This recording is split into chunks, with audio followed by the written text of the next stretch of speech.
little canals everywhere and beautiful bridges. So here we go, we are going to drive up on Java Island. So you can see a little bit how it is to live on these islands. You saw maybe already the ferry boats in Amsterdam, the blue-white boats. And they take about 70,000 people a day, including their bicycles. So here we are, this is Java Island, and the hotel, the building you see at my left hand, that's a hotel.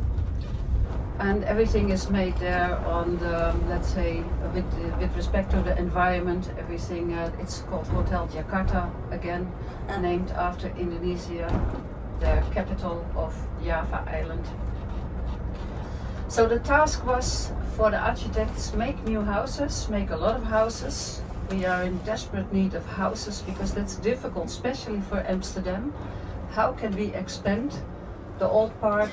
We may not change anything, we don't want to change anything, but where do we get new houses? So in here it's interesting to take a look at the right, because once we pass here, we drive on Java Island. If you look to the right, you see what I mean with interesting architecture. They made water in between the houses, little canals. They made nice bridges, just not to make it too modern compared to the old part of the city. So here, yeah, if you drive a little bit slowly, yeah, here you can see what I mean. So this is an interesting route to see a very different Amsterdam. You are very close to the central station, but if you live here, it's very pleasant, it's quiet, you see how quiet it is over here.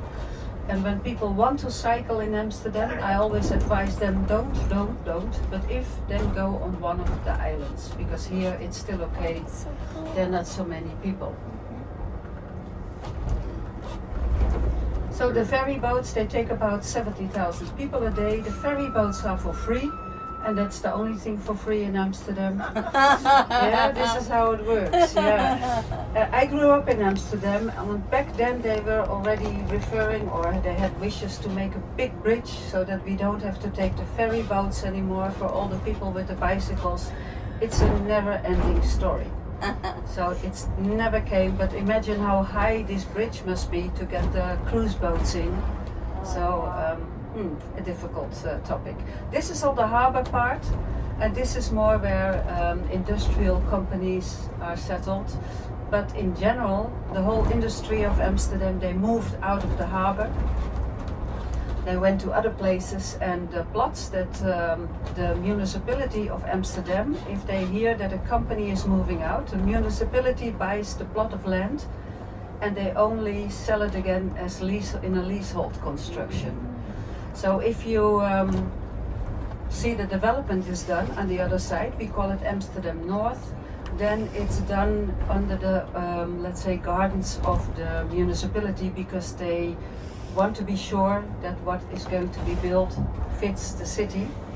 And the leasehold construction, because for investors that's not so nice. And the leasehold constructions you can bargain, and you get up to 90 years. So for some investors it's still worthwhile to get a leasehold construction here. That's how it works.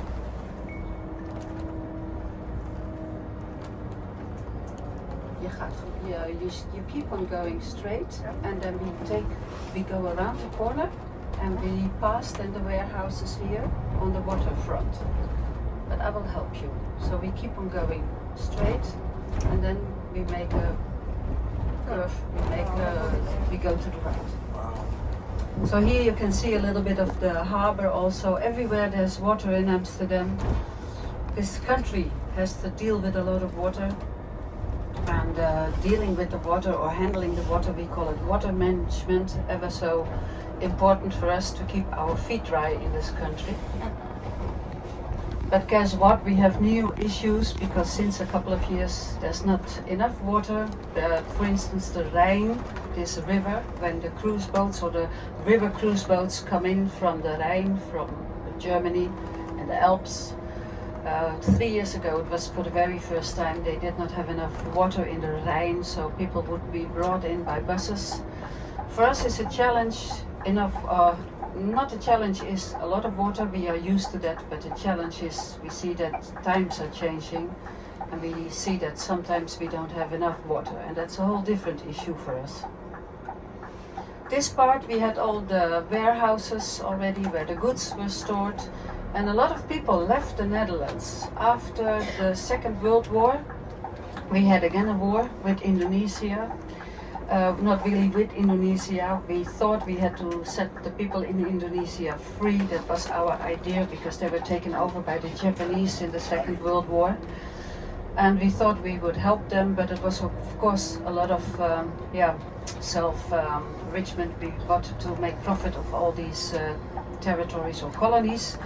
But we were sent off, the young men at this country were sent off for another war that was in Indonesia. And after that, so I'm now referring to the 50s, early 50s, this country was in a desolate shape. We did not have a lot of jobs, we did not have a lot of income.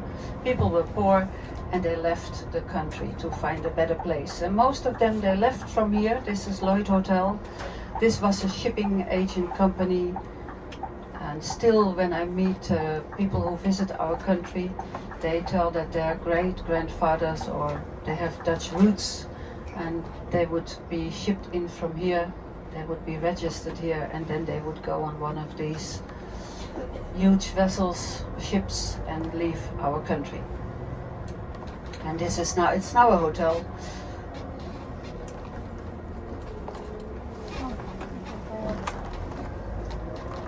So you see a little bit our transition time. So we try to keep as many old buildings as we can, because there was a period of time in the 70s we just took everything down because we thought we need 4 lanes of a highway going through Amsterdam.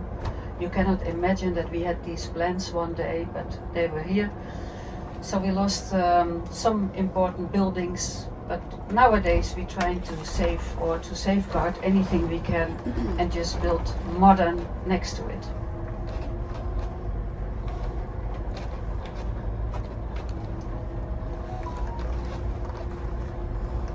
When they make houses over here, they don't make garages anymore, parking spots underneath. You only get a plot for your bike, a spot for your bike to park, but they are not building garages anymore for cars. You see also this green left government in Amsterdam, they are moving out the cars, trying to move them out. And to be very honest, it doesn't make sense to have a car over here.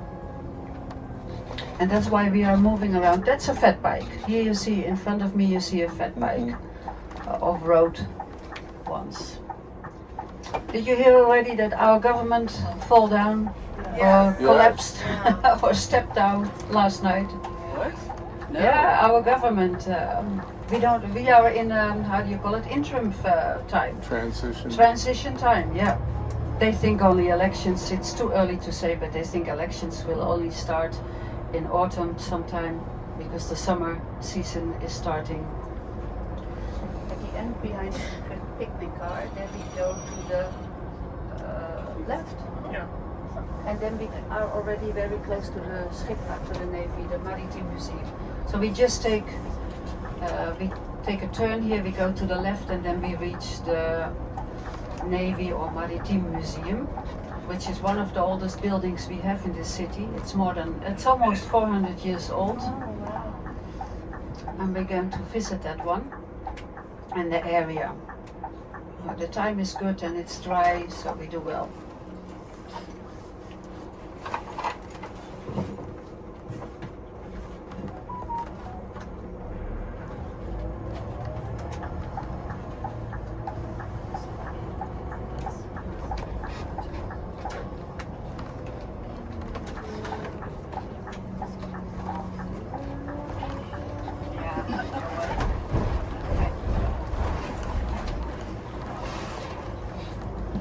A long time ago, when this building, you will see it coming up soon at my right hand. It's a beautiful white building. This was one of the biggest buildings worldwide back then, 400 years ago. And we maintained a huge part of the building. Not all, but we have the museum in the old building. part of the old building. This was head office of the Admiralty Navy. They stored the goods over here, but also it's partly it's not a nice story because there was always also a lot of wars going on 400 years ago. The wall you see here, this wall is already more than 350 years old. And the whole Navy was behind these walls. But in the past we had the shipyards here to make all these warships because if you have colonies you need to protect them or you want to expand. That's the downside, that's not the nice part of it, but that's how they dealt with these issues back then. So this is already the Navy area behind these walls, and you will see at my right hand there will come a sign up at the corner. And this is where the famous painter Van Gogh lived. He stayed here. It's coming up at the end of this building. There's a plaque, a sign here on the right, here on my right hand. You will see a sign. And behind this sign, Vincent van Gogh stayed here because his uncle was a commander in the Navy. We are here. This is the Navy Museum. And I would say they are not open yet. Let's take a short walk around and then we go to the entrance.